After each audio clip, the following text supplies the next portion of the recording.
Monday, October 13th. Happy Thanksgiving to all of our Canadian viewers. You are watching the Sick Podcast. Trust the process. Folks, we can finally stop talking about the Lane Hutson contract extension. It's happened.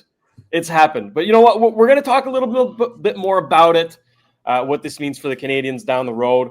Of course, we're going to get to some prospects, rookies that are doing well. Little updates on that. And we have 2 Rocket games to recap. 1 loss and 1 win over in Manitoba for the Rocket.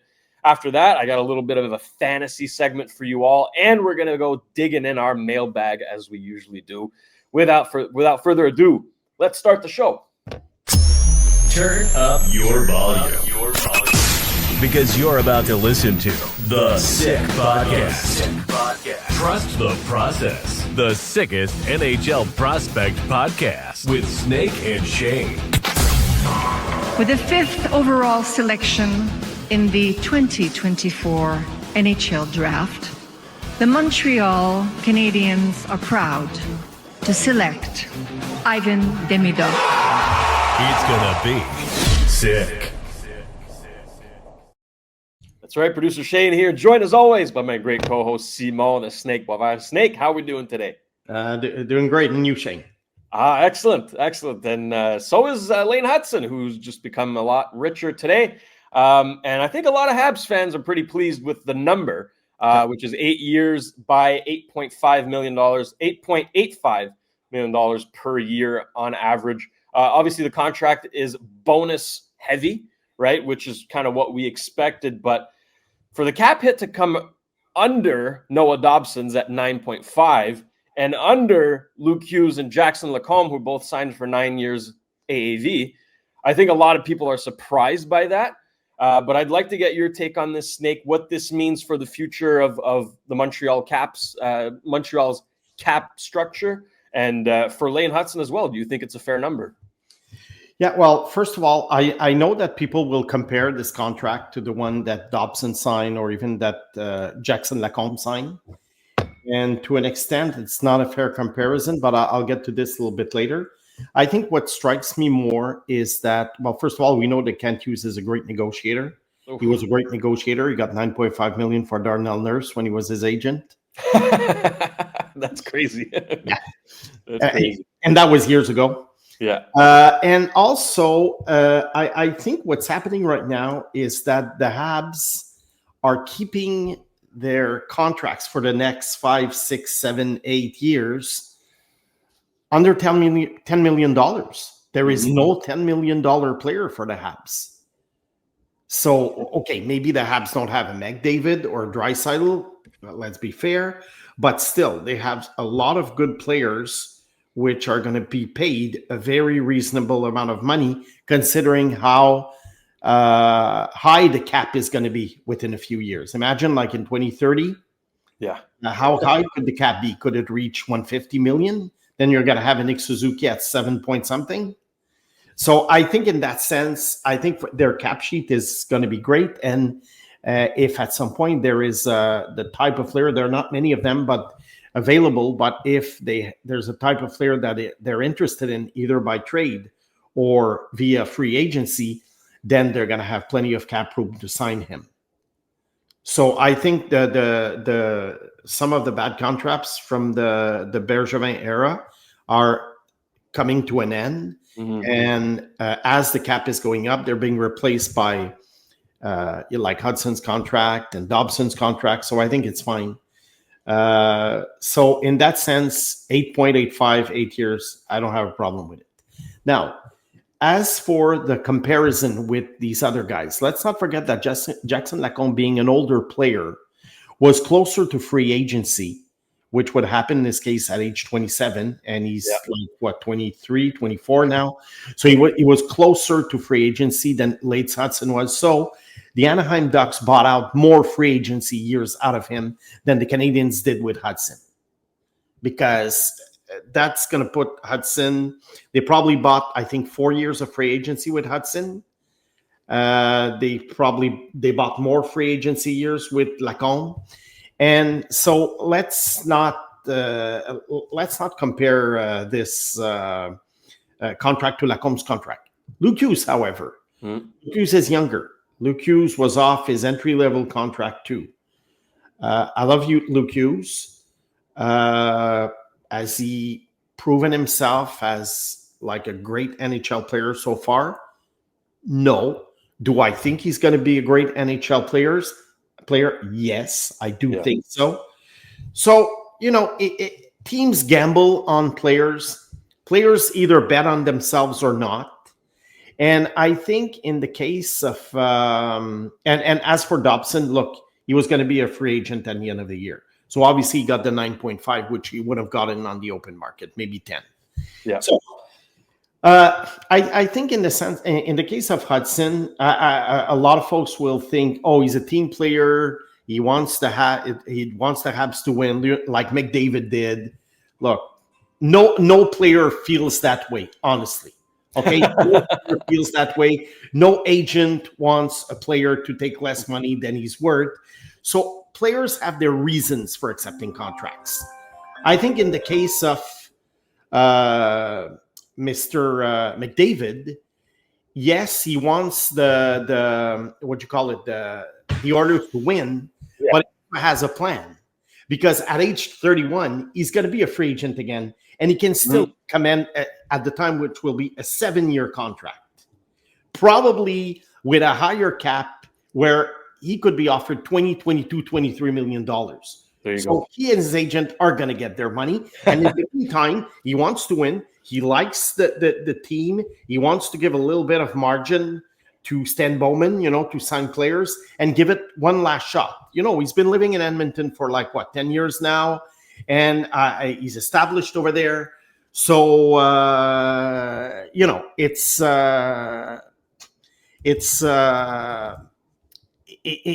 normal that he would do something like this, but it's not just because he wants to win.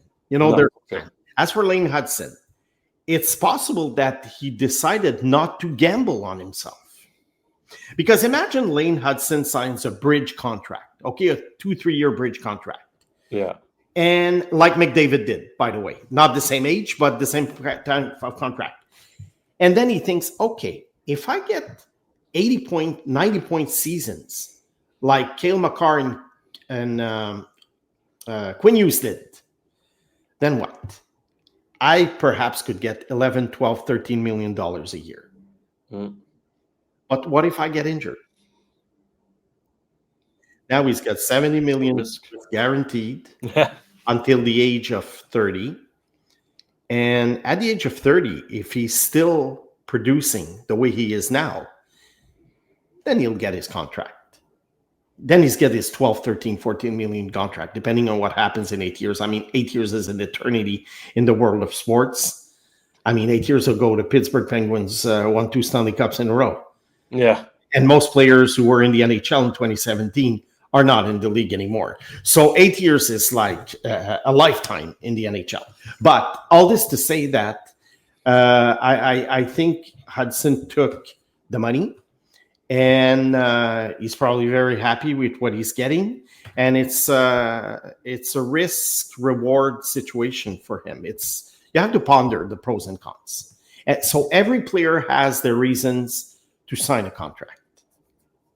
And does it help the Canadiens in a way because he's taking a little bit less money than perhaps he could have gotten? Yeah, but at the same time, I don't think Kent Hughes wanted to give him $11 million a year. Kent Hughes is a tough negotiator, like I said.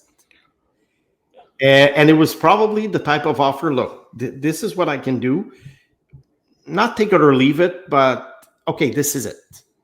So now it was a matter of getting it very bonus heavy, which is good for the player because he gets more money that he can invest and get, make more money with his investments. So that's good. And the Habs, they have the money to do this, contrary to some other franchises.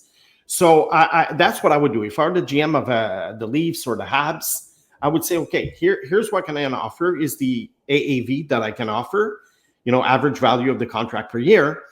But look, you want bonuses, you want your money now? Okay, fine. Then the contract is very hard to buy out if that's the downside for a team. But look, I'm willing to do this in order for you to get your money now, but you also lower your yearly average, and that helps our team with the cap. Exactly. So that's my take on the Lane Hutson contract. So overall, I think pretty good. Yeah, I don't know how anybody can complain about this. Especially considering the rising cap in the future. Obviously, we never know the exact number. We can't accurately predict how much the cap will go up by. There's too many factors involved into that, but it's fairly certain that it will rise. And so I think this contract could look better and better every year. Yeah. But like this, I think really the big win here is that it's settled. It's done. It's pen to paper, finished, right? We don't have to talk about how this contract is impacting his game and all that stuff. It's done. Okay. Finally, I think all Habs fans can just push out a sigh of relief. And we want to know, let us know in the comments what you think of Lane Hutson's contract. Is it too much? We don't know. Let us know. We both think it's a really good contract. Credit to Kent Hughes, credit to Sean Coffey and Lane Hutson's team there for getting it done. But we can now move on, Snake. We can move on. I think a lot of people are tired about hearing contract. I think it's the type of contract that if the cap, with the cap rising like crazy, even if Hutson, becomes an underwhelming player, let's say, worst case scenario, or he gets injured or whatever. Yeah. Or he's not as good as in his first season. It's still not a terrible number. There are bad contracts in the NHL right now, but that were signed, like Darnell Nurse, for instance. But Darnell Nurse, the problem is that most of the years at 9.5 were during a time where the cap wasn't going up. That's it. So now teams are not afraid of giving out these $8-9 million contracts because they feel, look, it's going to be the equivalent maybe of a $4 million bad contract if it doesn't pan out. Yeah. Whereas before, a $9 million mistake could set you back a few years. And I think Lane Hutson's a pretty safe bet too. Not many players get 66 points as a rookie. Yeah. Nonetheless, as a defenseman, and I mean, let's be honest now, only one defenseman had more assists than him last year. So he's a pretty safe bet, I would say. There's always a risk of injury, but there's a risk of injury with every player. Everybody. Even the 6'4", 230-pound guys. So you never know. Yeah. No, that's it. That's amazing stuff. And now, Snake, we got to talk a little bit about a few rookies, a few prospects for the Habs, right? They're doing well, and we got to bring him back up. Oliver Kapanen, 2 goals in 3 games. But Snake, really, the main takeaway for me has been his presence on the penalty kill, right? We talked about this last show. He showed it again. He can really carve out a niche for him there on the penalty kill. 5-on-5, he's looked fine, right? I don't think he's blown anybody out of the water, which is kind of what we expected. But really, I'm pleasantly surprised with the penalty kill. Snake, what have you seen from Kapanen over the last 3 games? Yeah, well, obviously Saturday's game was quieter than let's say last Thursday's game. Last Thursday, I think, was his best game of the 3. He scored a goal, but he was also very visible. He created chances and everything, which is not Kapanen-like. I mean, the Kapanen we saw last year, whether in Montreal or Laval. Yeah. Obviously, the goal scoring streak, I think, will really calm down. But yes, on the PK, he was very good. I think he's carving himself a niche, and that's important because you need how Jake Evans was important with his penalty kill skills. But I think once he has found his usefulness within a Habs lineup, they'll be able to match him with line mates where his performance will be optimal. What I mean is it optimal for him to play with Demidov? Okay, they look good at the beginning, but I think as the season goes on, I don't think he's the optimal situation. But we all know that number 2 center will come to the Habs one day, whoever it is, whether it be Michael Hage or some trade or look, it'll come. So yeah, I think look, I always saw him as a fourth liner. I still think he's a fourth liner, but if you have a use, fourth liners are useful in the playoffs, and if he can do the penalty kill and generate a little bit of offense, then for a guy who was selected 62nd overall, I think it's fine. It's just that at some point I find that people have very high expectations, and I got teased a lot, on Wednesday and Thursday because he scored 2 goals, and I said he was a fourth liner. I still maintain he's a fourth liner, but the PK skills add value to the fact that he's a fourth liner. So it's like a fourth liner plus, if you know what I mean. Yeah, exactly. But as an offensive player, I don't see the skills required to be a top six guy, not even a top 9 guy, I would say, on a long-term basis on a Stanley Cup champion. Now, so that's switching over to a guy who is creating a lot of offense and is taking the province by storm. It is Quebec native Zachary Bolduc and Snake. I remember vividly when the trade happened. You thought it was fake. You're like, there's no way. There's no way the St. Louis Blues just traded this guy. Yeah. Well, 4 points in 3 games, 3 goals in 3 games. Yeah. Looks pretty good for Kent Hughes. What have you seen from Bolduc? I mean, do you think he's taken a step from last season? Well, what I liked about Bolduc over the last couple of years, ever since he turned pro after some very, very good seasons in the Q, I think what I liked about him, what I like about a player in general when he reaches the American Hockey League, is you want to see progress. Right. You want to see constant progress. And, in his first season, you could tell that Bolduc, he started off slowly, and then at some point, he was getting better and better. Last year, he got better and better. He was called up. And then once he started playing with the Blues, started out like, okay. And then at some point, and every time I watched him, which is quite often because I like watching the Blues last year, I think they had an entertaining team. I was always thinking, wow. And I talked about it in my French podcast last year, how I thought he was one of the top rookies in the NHL, but like kind of a sleeper rookie because not many people were talking about him. And when I was on Tony's show after the trade, I thought it was a fake account when I saw this. Not only because I don't really like Mailloux as a player, but because I really, really like Bolduc. Let's stay on the positive side. So even if Mailloux had been a decent defenseman, I still would have loved the trade. Exactly. Because I love Bolduc. So, a lot of people teasing me with Kapanen, that's fine. But I would also like people to say, hey, Snake, Bolduc, you talked about him. I think Bolduc's offense is more sustainable because he has lots of qualities, and on top of it, he's pesky. He's I love it.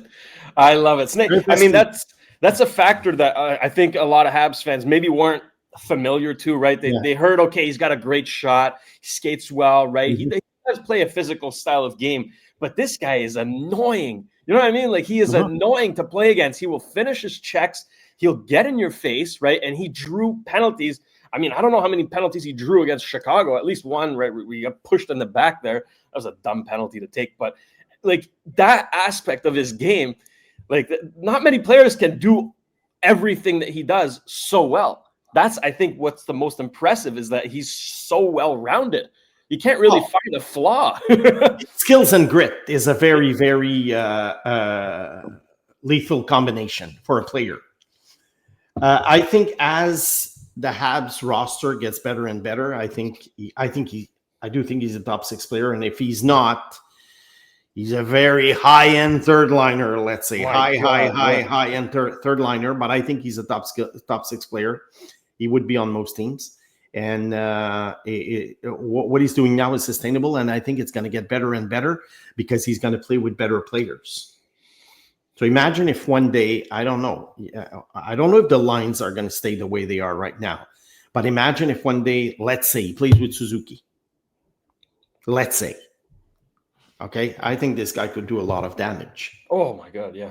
So, but for now, I think he's going to have a great season. I always saw him as a 25-30 goal scorer in the NHL. And I think this is really, really within his reach. He's not technically a rookie anymore, but No. you know what? Screw it. We make the rules. It's our show. We want to talk about him, okay? But now going back to our main, I guess, theme of this show, the prospects, right? Yeah.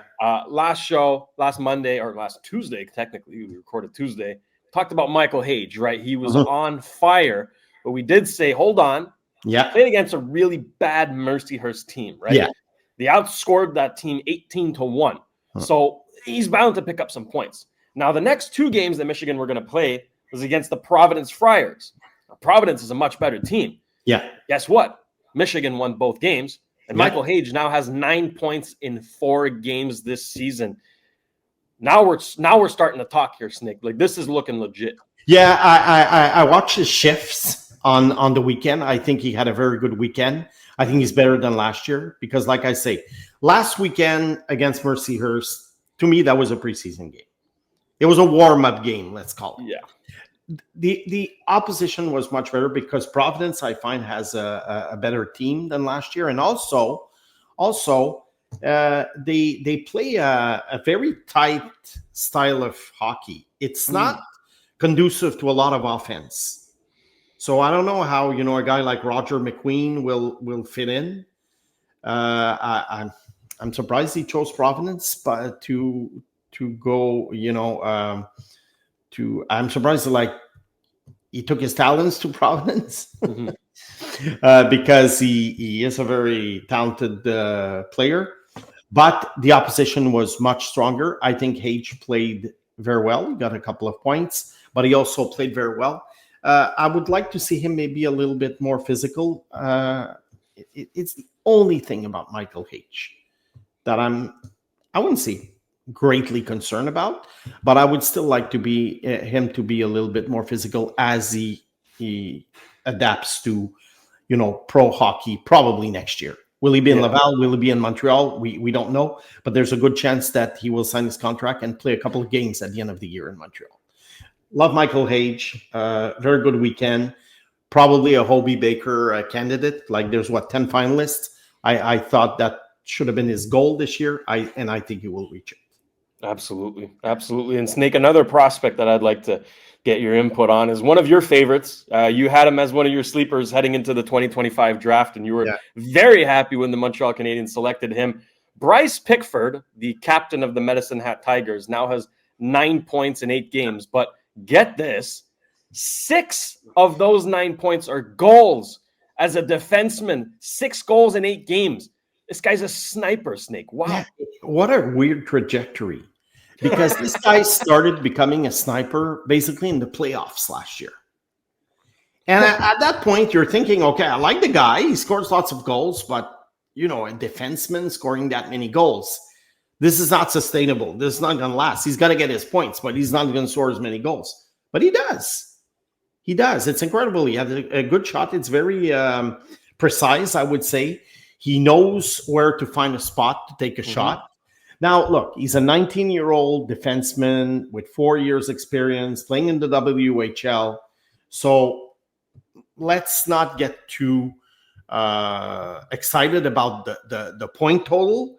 But based on his play last year and early this year, this is a guy who I think, first of all, he's going to go to Laval next year. Absolutely. But look, for a third-round pick, he has a shot at the NHL. I liked him as a sleeper last year. And this was a guy, by the way, who went undrafted after his 17-year-old season. The reason being, he wasn't really being showcased. I mean, he was playing on a good team in Seattle. Then he got traded to Medicine Hat. Medicine Hat reached the Memorial Cup. Simon Person, every game that he played, liked him.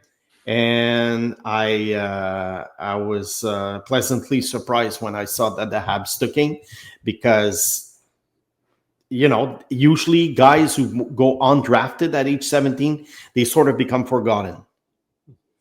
And in their 18-year-old season, as good as they are, well, they were not drafted last year. And I do think that as much as the 19-year-old season in junior hockey doesn't mean much, the 18-year-old season can actually mean something because very often the 17-year-old players, especially if they play on a good team, don't get a lot of ice time. Like last year, I saw a guy named Noah Reed. He was playing for London Knights. Basically, he was the mascot on the bench. Okay, yeah, he was just cheering. Whenever his teammates scored a goal, he barely played. He's a 17-year-old player. He got drafted, I think, 4th round or something. This is a guy who could take a step further.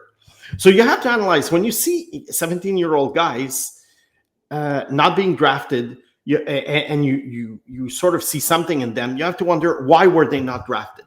Is it because they sucked, or is it because they didn't get a chance? And I think in Pickford's case, that's what I saw. And the Habs saw it too. They took it, and I could see him having a very good start in Laval next year. Get a call up, who knows? Because the Habs defense is very, it's well-rounded right now. It's going to be hard for Pickford. But if he continues performing, I mean, no coach or GM is going to prevent a good player from playing in the NHL. I mean, you just force your way into the league, I would say. Mm-hmm. So that's my take on the prospects this week. Yeah. You can never have too many good right-handed defensemen. And that is a rare commodity, and you will hold on to those. And Mayu's gone, so that kind of opens a spot in the depth chart. Yeah, exactly. Now, love what we're seeing from these guys. Let us know in the comments which Habs prospect has impressed you the most this week. We want your thoughts. Now, Snake, it is time to finally talk about some Laval Rocket hockey. They played a few preseason games, but if you're new to this show, we don't really give a damn about preseason, right? So now we actually had real hockey games to talk about. 2 games in Manitoba against the Moose for the Rocket. They lose the first one 4-1. They conceded 2, unlucky goals. Joshua Roy gets the only goal there on the power play, assisted by Farrell and Engstrom. Let's start with that game first, and then we'll go to the fun one after that. Yeah. What did you see in that one? Was it really just an unlucky loss, or do you think they deserved to lose that one? I think they were flat overall. Mm-hmm. I like the line, with Sean Farrell and Joshua Roy, but that was about it. Everybody else was pretty invisible, and I would say that Jacob Fowler was very so-so. Mm-hmm. I've seen him play better, but it's just one game. So I was more like, there's not much to say about Friday's game. It was a very, very uneventful game. That's it. Disappointing for an opening, but they made up for it on Sunday. That's it. And Toby Bisson, I think, said it the best. They came into the game a little overconfident, and then they got humbled. Right? They're like, okay, not every game is going to be easy, even though this team won the AHL last year. Like they were the best team in the regular season. They still got to put in the work, and you know what? They woke up and they put in the work on the second game because they won 5-2 against the Moose. 2 goals on the penalty kill, Snake. Laurent Dauphin and Owen Beck, that is very impressive. Just to have one is impressive. They had 2. And Joshua Roy put in another power play goal and an empty net. He's got 3 goals so far to start the season. What stood out to you there in general?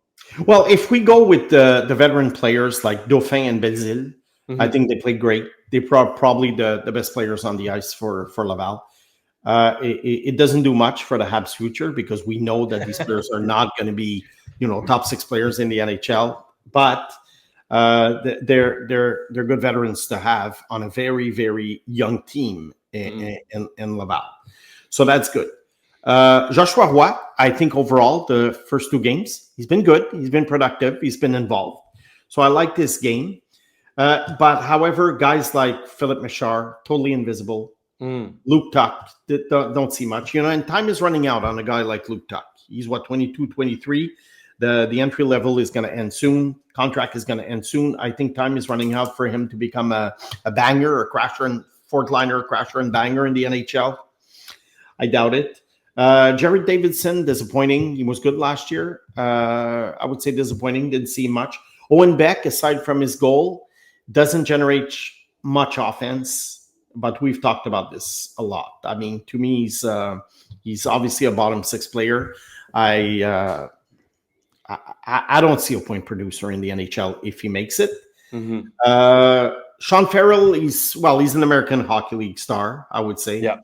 And that's what he's going to be. Maybe one day he'll go to Europe. Maybe he'll stay in Laval. Hopefully he stays in Laval.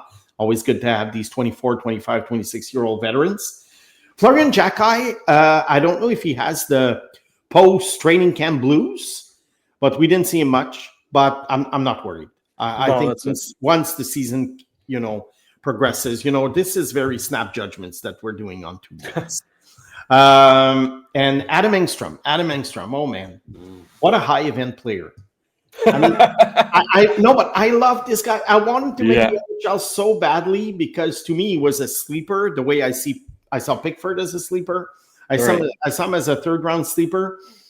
Look, I think the question with Engstrom to become a 3rd pairing guy, because again, I mean, he's not going to play more minutes than Dobson and Hutson and Gooley. So for him to be a 3rd pairing guy, the question is, will his defensive mishaps keep him out of the NHL? Because he creates plays, he's a good offensive player, but at some point, how many mistakes will a coach tolerate from this guy? And will he compensate with his offense? I really don't know. We'll see how it goes in Laval this year. We saw that, from what I heard, because as you know, I didn't watch any games, but I heard that in training camp, it was pretty much the same way. High event player, like him. See what happens. Anyway, it'll be fun in Laval this season. I think they'll have a pretty good team. It starts Friday at home against Abbotsford. Great atmosphere at Place Belle every time. I mean, it's packed. And what a success this franchise has been at the box office. Wow. I mean, obviously, I didn't expect it when I knew the arena looked great and was well located in Laval. But when they started out, especially with the lack of success that junior hockey had over the last 50 years in Montreal, I said, okay, they're bringing in a non-NHL team again. This is going to be like junior hockey. I thought 2,000-3,000 people. Was I wrong? Was I wrong? Slam dunk. Well, they're next to the metro station. They have a great arena, but I mean, it's not like they have these future NHL stars on the team. I mean, American Hockey League teams are not about. They're more like reserve teams, and they're more.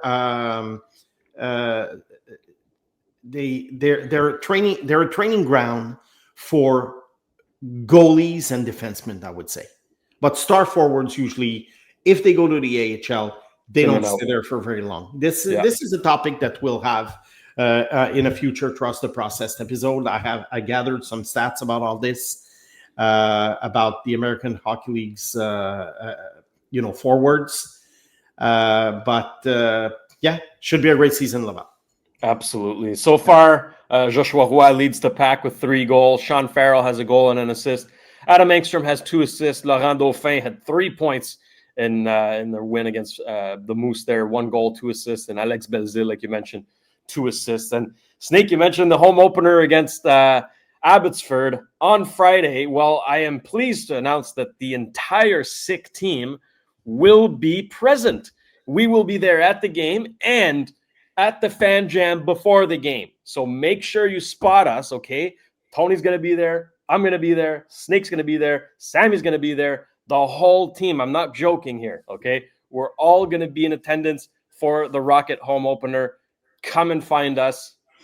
We'll have fun, chit-chat, take pictures, whatnot. It's going to be a blast. Trust me on that. Snake, before we move on here, of course, it's time to give a big thank you to our partners who make this show possible. I want to start with our friends over at Betway. Don't select a bust with Betway, all right, and get a deposit matchup bonus up to $300 on your first deposit. If you scan the QR code on the screen or click on the link in the details section to create an account and redeem your welcome offer. Now, the offer is only available for new customers. Terms and conditions apply. The offer is not available in Ontario, and you must be 18 years or older. Please play responsibly. Of course, I got to give a big thank you to Cheapest T-shirts as well. If If you're looking for the cheapest prices on wholesale apparel in Canada, you will find them at cheapesttshirts.ca. They are proudly Canadian and trusted by thousands of customers from coast to coast. They deliver unbeatable value every day. You'll always get the cheapest prices plus same-day shipping and even next-day delivery, so your order arrives fast. Cheapesttshirts.ca is the go-to source for teams, businesses, events, apparel printing companies, and resellers. It's also perfect for individual shoppers who just want the best deals on everyday apparel. Plus, enjoy free shipping on larger orders and a simple, easy-to-use website that makes online ordering a breeze. Get the cheapest deals in Canada today at cheapesttshirts.ca. All right. With that being said, it is time for the fantasy report.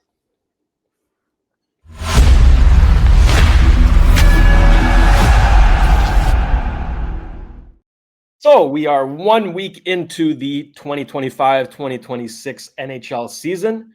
Hopefully everybody won their week this week. If you listen to me, I hope I helped you at all. And I will keep trying to help you win your weeks. Now, we have a sample size.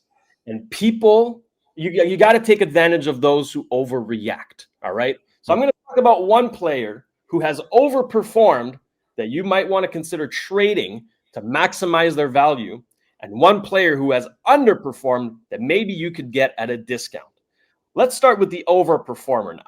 He did get 35 goals last season, but right now he is on pace for 137 goals this year, and I'm talking about Pavel Dorofeyev of the Vegas Golden Knights, okay?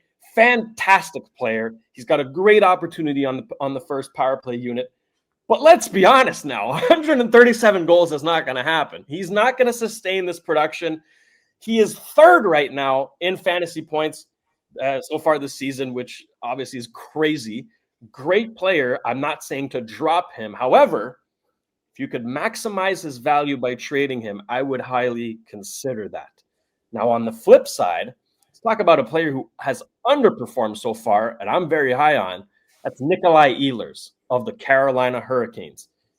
Goose egg so far. 2 games, 0 points. That's a player you don't bench, right? So I'm guessing he hurt someone this week in your league, okay? And if you could swipe him for dirt cheap, do it. Do it. Now, again, if your league managers are smart, they'll hold on to him because I think he's got great upside with the Carolina Hurricanes this year. But if you can get him for cheap, that's a guy I would target. Snake, any thoughts on those names? Yeah, look, Dorofeyev is a fantastic player. Mm-hmm. And honestly, unless I get a monster offer, I would keep him because he's going to be useful, whether it be this year or in a keeper's pool. But yeah, poolers have a tendency to overreact after 2, 3, 4 games. So, look, it depends on the offer. As for Ehlers, well, it's a new team. This is a guy who has flaws in his game, and you don't know how many minutes you can really give this guy for him to be useful. I know that in Winnipeg, they were monitoring his minutes. I don't know how the Carolina coach will go with this, will do with this player. You know what? This is one player I would be concerned with. Oh, I know it's just 2 games, but even if you had told me this last week, okay, before the season started, this is a guy I would be concerned with because he's going to a new team, which might not take advantage of his skills as much as they did in Winnipeg. I liked him. I like him as an offensive player. I just don't know how he fits in Carolina. So I would be... Look, this is the kind of guy that I actually would try and trade, but maybe because of overreaction, I wouldn't get much for him.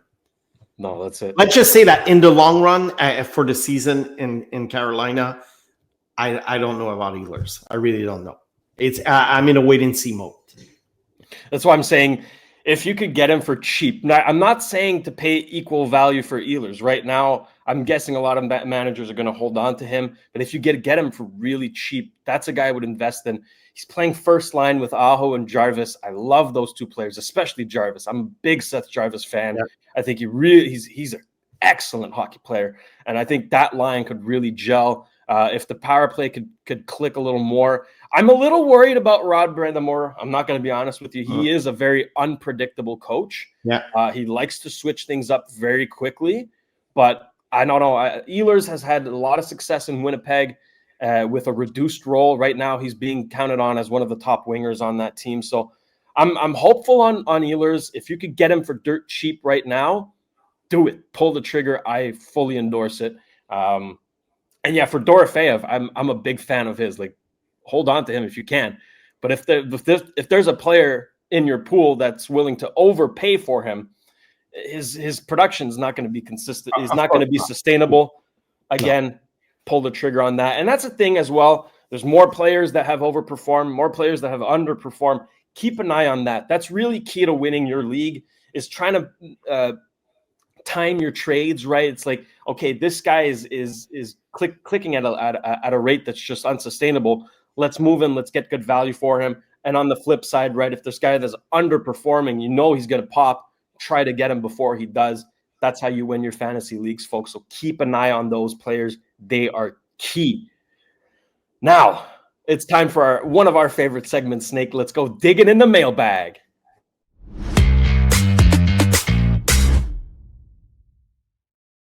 He's going for the three-peat, folks. Rick Woods is back with another great question.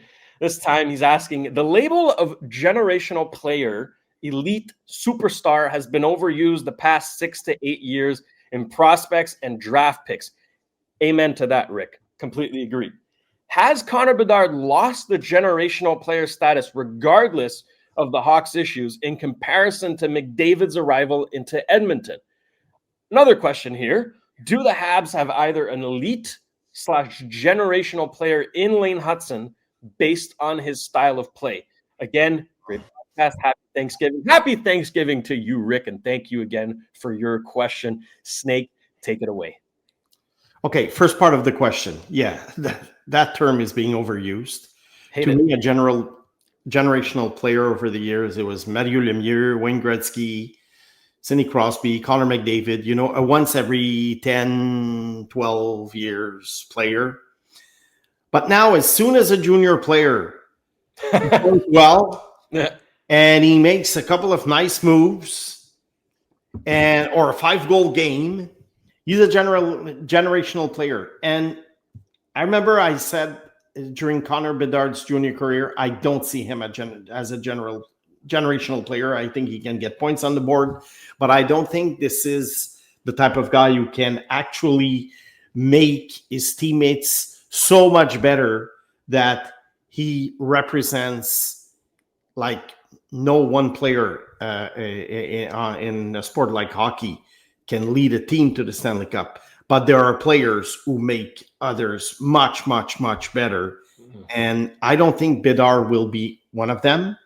Although he's got, look, he has a great shot. He has great hands. He's fun to watch. Mm-hmm. He can score. He will score a lot of points once the Blackhawks get better and he has better line mates. But that term is really, really, really being overused. And I love Macklin Celebrini. I think he's going to be better than Connor Bedard. Said it a million times. I think Celebrini will make the San Jose Sharks players better. I think he might win a Stanley Cup one day. But I don't even consider him a generational player. No, that's it. I don't see Gavin McKenna as a generational player. I love Gavin McKenna. I don't see him as a generational player. To me, the last generational player was Connor McDavid. Absolutely. Yeah. Snake, these terms, they bother me so much. I hate the term generational. I hate the term superstar, elite. Like, what's the line? What's the demarcation? I get that it creates good debates. Like, yes. Oh, is this player superstar? No, he's elite. What's the difference? What does any of it mean? Okay, oh my God, I hate these terms so much, but I concur with you. Generational players are players that define a generation. Yeah. Sidney Crosby defined his generation. Connor McDavid is defining his generation. We don't know who the next generational player is. We'll probably know when the player gets drafted, right? We'll be like, okay, this guy's got a chance. But it's just so dumb to put that on a prospect. Yeah. On a prospect. You don't even know what he's going to look like in the NHL. But look, Connor McDavid had that label, and he lived up to it. Back in the day, so did Mario Lemieux. But look, for the generational thing, like for a guy, a much younger guy like you, much younger than I am. So players like Gretzky, Lemieux, obviously you've never seen them play live or, while their career was going on. So you've seen YouTube videos, you've heard of them. But that's the point. I think a generational player is the type of player that a guy your age will have heard of as being exceptional. That's fair, yeah. Because sometimes I talk to, my friends' kids and, like 20, 22, 25, 28. And I name names, from the 80s. Guys who scored 40 goals, 50 goals. Let's say, Denis Savard. You probably heard of Denis Savard.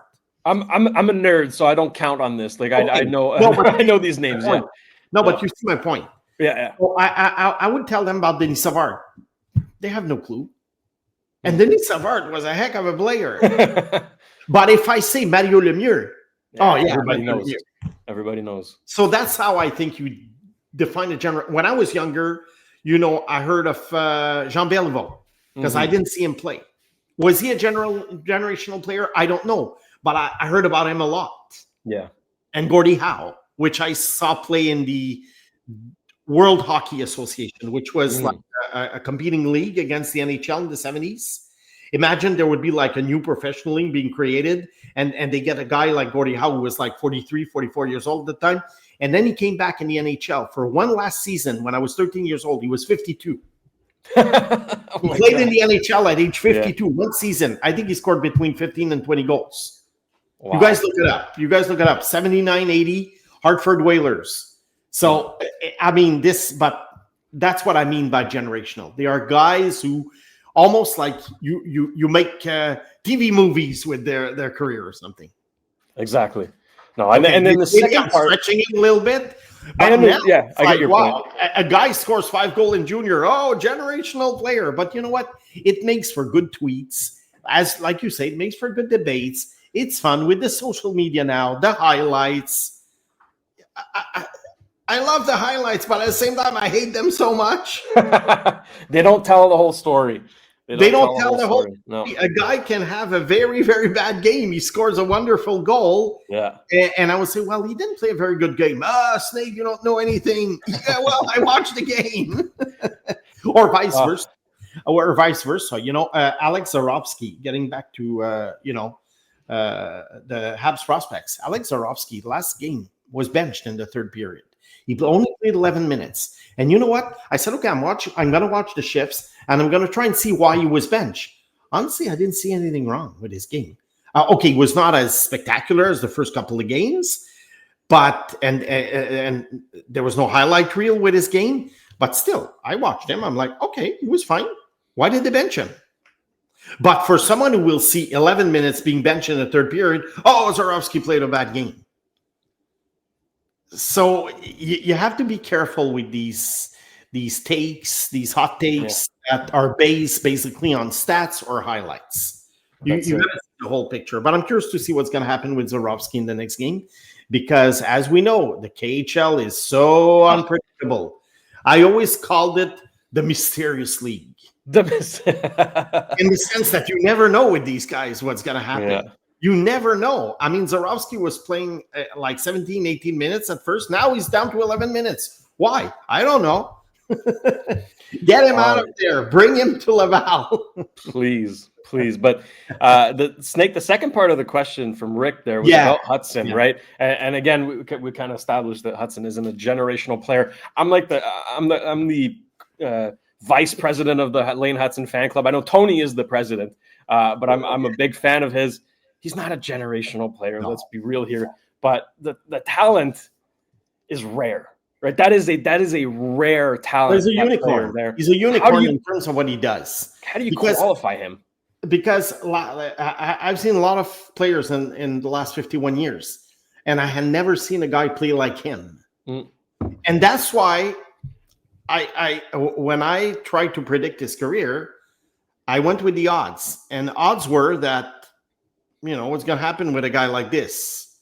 But I think the mistake I made is that since there was no comparable, I should have just waited and see what happens, because there was no comparable. Because sometimes you're going to see players and say, well, this guy, he looks like this guy I saw 10 years ago, and this guy bombed, and blah, blah, blah. And very often we, as you grow older and you watch a lot of prospects, at some point, history repeats itself.